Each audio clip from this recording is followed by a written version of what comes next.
Assalamualaikum warahmatullahi wabarakatuh, and good morning to my lecturer, Madam Nushahida binti Jaafar, and to all my fellow friends. In this good chance, I would like to deliver my speech by the title, Taxi in Malaysia is not relevant anymore. As we all know, taxi is one of the earliest public transportation that exists in Malaysia even before our country achieved independence. Sail close to the wind, or in Malay, seperti telur di ujung tanduk, is the proverb that we can use to describe to the taxi industry right now. This is not a new problem since it has hit our transportation industry for almost 10 years. From one problem to another problem that comes. A lot of demonstrations have taken place almost every year. On October 3, 2012, an estimated 250 taxi drivers went on strike at the Pavilion Bukit Bintang shopping area. According to the report, the reason why for the strike was because taxi drivers were not satisfied with the KL Free Bus or Bus Go KL service, which is said to cause many taxi drivers to lose almost 17% of their income. Since the incident, we often hear complaints in the news, on social media, voiced by taxi drivers because they want their fate to be defended. Therefore, the government has given many initiatives to taxi drivers to help them, such as financial assistance, 600 ringgit, and free tire service. However, the question is, what makes taxi service increasingly irrelevant in Malaysia? First of all, operative systems and service quality are not maintained by the taxi company. The burden borne by the taxi drivers, such as repairing, insurance, petrol, cleaning, and so on. Most of the taxi drivers have to pay a daily fee to the concessionaire. For example, budget taxi driver have to pay 40 ringgits per day or 1,200 ringgits per month to the taxi company. Otherwise, their license or contract will be revoked and the car would be given to other driver. Taxi drivers may refuse to take a passenger to the destination on the grounds whereby the destination area is congested or the other reason.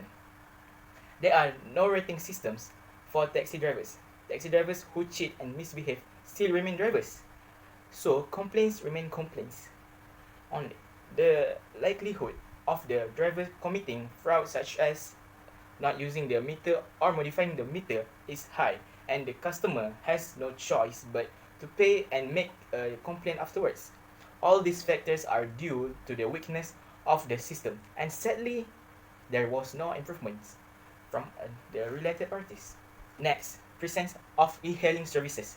E-hailing such as like Grab, Uber, or Gojek offer better services through the use of the internet, which make it easier for users to make reservation and know the price in advance, as well as view the profile of the desired driver by merely using a smartphone. The majority of consumer, now especially youth, are more likely to use smartphone to make a deal with their chosen drivers.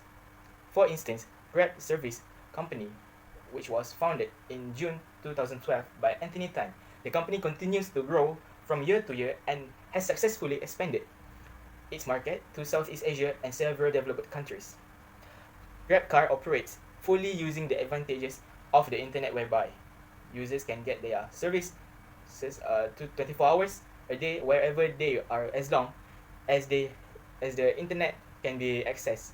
GrabCar is also very popular, especially among students and youth, because they can take the opportunity to do part-time work as a driver to increase their income. It does not stop right there, as Grab continues to improve their system by adding another application such as GrabFood.